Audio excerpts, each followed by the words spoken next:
And hello to you, and welcome to the Richard Nichols Podcast, the personal development podcast series that's here to help inspire, educate, and motivate you to be the best you can be. I'm psychotherapist Richard Nichols, and this episode is titled Values versus Goals. And if you're ready, we'll start the show. Hello, you beauties. How are things been? Has life been treating you well? Have you been treating your life well? One of the biggest existential givens is that life is inherently meaningless, but we search for meaning anyway.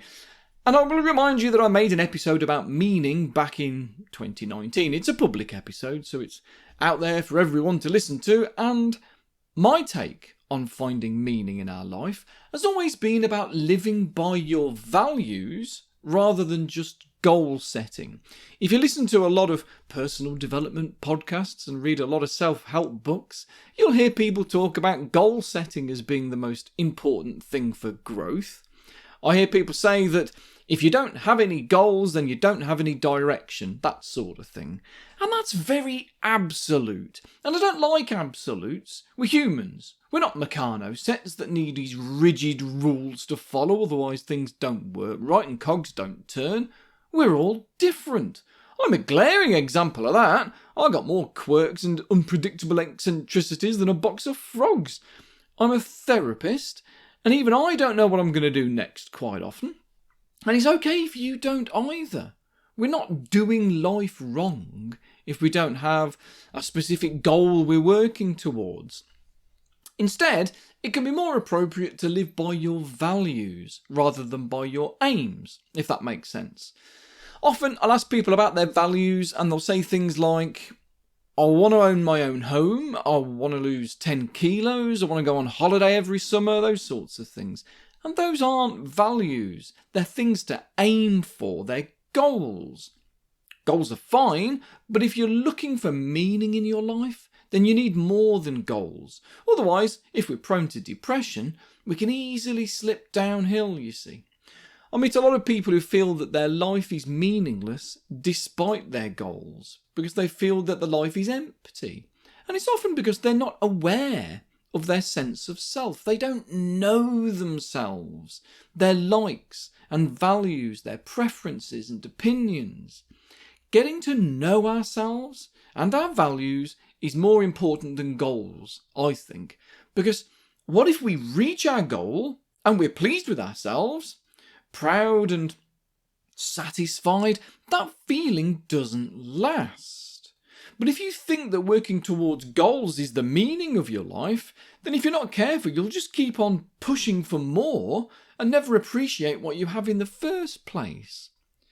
Your values can't be ticked off a to-do list. You can have a goal of learn French and make a list of the ways you're going to do it and tick them off as you go, but by digging through your goals and see your value system that drives it, you might find it turns into feel connected to others or cultivate a thirst for knowledge. If those are your values, then sure, it can drive your French lessons or your history podcasts or whatever floats your boat and give you some goals to aim for.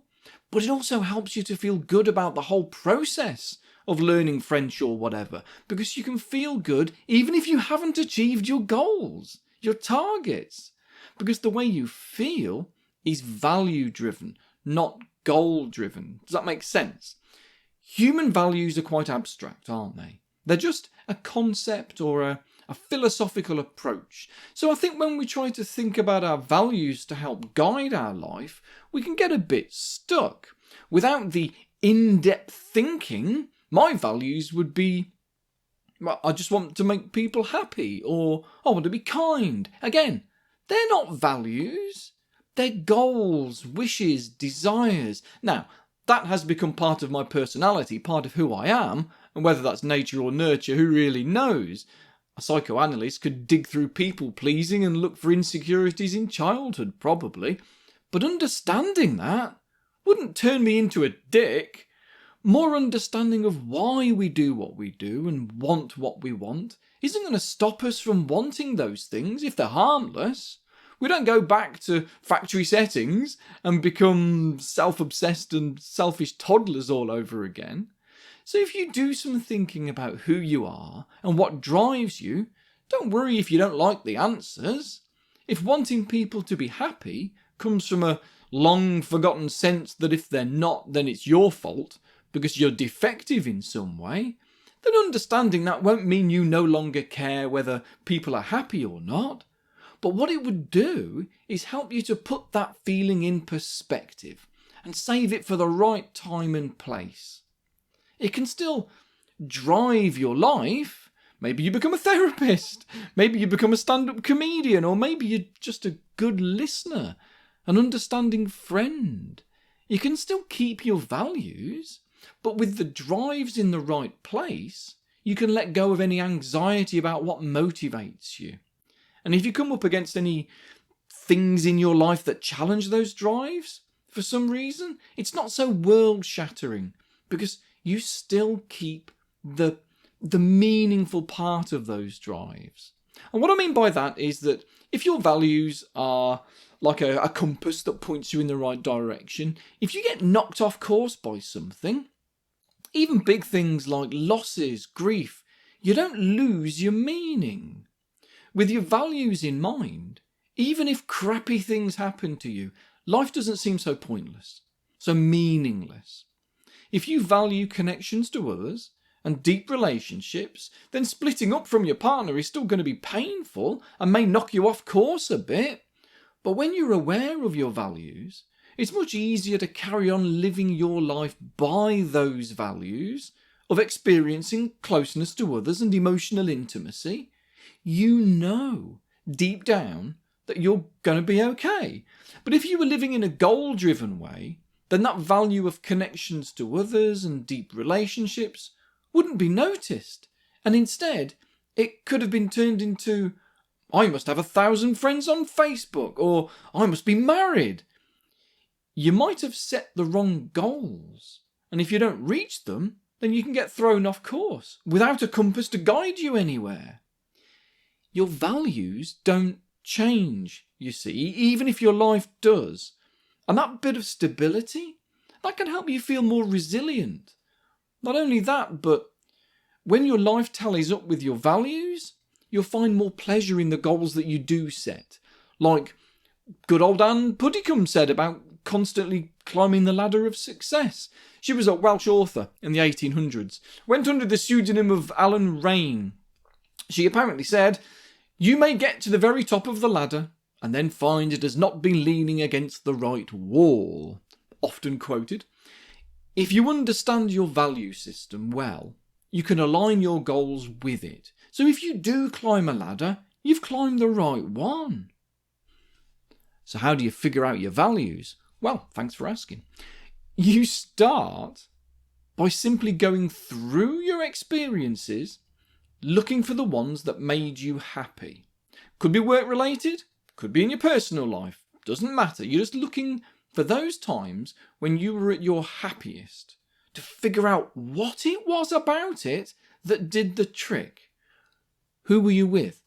What were you doing? What was it about those experiences that you can see were the reasons it made you feel happy? And like I say, don't just go through your personal life. It's okay to look at the different jobs you might have done over the years to see what it was that made it really click with you. Then do the same thing, but think about the experiences that made you feel proud, not just happy, because they're going to be different. Like for me, I feel really proud when I've been involved in a play. We all take a bow at the end and there's a real pride in performing and entertaining to me. But I'm probably no happier than earlier on that day when I was just wandering around the supermarket or something. But how about after our final performance? Because we usually do 3 nights, you see. And then we have a little party. Everyone brings in some food for a buffet, or we order a pizza or something, and we talk about the show. And we talk about our ideas for the next shows. I'm happier then, but less proud, if that makes sense. So I know that I value connections and shared interests, but that I also value expressiveness and dependability, professionalism and quality. Then do the same thing again, but this time look for the experiences you've had that made you feel satisfied or fulfilled. See if you can see the difference between pride and fulfillment, happiness and satisfaction. You can be proud that you were acknowledged at work and got a promotion, but you might feel more fulfilled by helping a colleague who didn't understand something. You might find that those smaller wins are more fulfilling and satisfying. So have a dig and see what needs or desires were being fulfilled and why it might have meant something to you. These are the ways in which we get to really know ourselves. And with that bit of insight, see if you can determine your top 10 values. I'll add a link into the show notes to a list of, I think there's 150 of the common human values. Go through them. And with this extra insight, see if you can identify just 10 values that resonate with you. 10 values that relate to why your life experiences made you feel happy, proud, and fulfilled. I won't read them all out now because there's 150 of them, but there's things like adventurousness, community, diversity, honesty, traditionalism, things like that. Look through the list, and when you've got 10, write them down in no particular order. They're in alphabetical order in the notes, so you aren't led into prioritising any.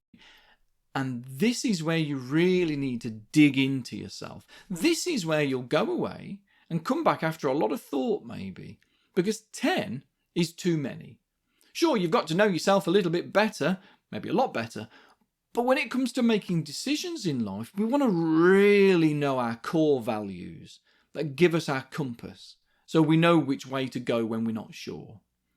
It's good to know your 5 core values. So once you've got 10 values that you align with, you're starting to get to know yourself a little better, but it's a bit too many. We want to really know what your foundations are. So get them down to just 5. And to trim those 10 down to 5 super values, you simply compare number 1 on your list with number 2 and ask yourself, if I could only satisfy one of these, which one would it be? And then you do the same with number 3 and number 4, then 5 and 6 and 7 and 8 and 9 and 10, and then look at the 5 you've discarded and see if there's anything in there that feels too important to let go of, and decide which one from the super values list you'd swap it with. Now, you're not actually letting go of anything, but by looking at 10 of your values and really thinking about them and trimming them until you've then got just 5 values that are the core of who you are, you can then look at those 5 and really think about them to see if these values actually fit in how you live your life now and how you hope to live in the future. Are they values that make you feel good about yourself? It can be really useful to do this, honestly. It can help you to live authentically by your rules. And if changes need to be made, then make some gentle changes. You're probably not going to change your life overnight. It'll be too jarring. But at least you know which direction you need to nudge yourself in so that you're following your compass. Right then, let's go for today. Thank you all for being a part of this and helping me make this content. Like I so often say, couldn't do it without you. Got nobody to listen to. So it's important for me that you're there, especially if you're a patron of mine on Patreon. And if you want to support the show and get extra content, do follow the link in the description. It'll be great to have you on board. Not only are you supporting the free content that I make, but also supporting yourself at the same time. Patrons tell me that having weekly content really does help them to keep their mental health topped up. And if you feel that you need that, then you know where I am. So, time to go. Have a super day. I'll speak to you again very soon. Take care.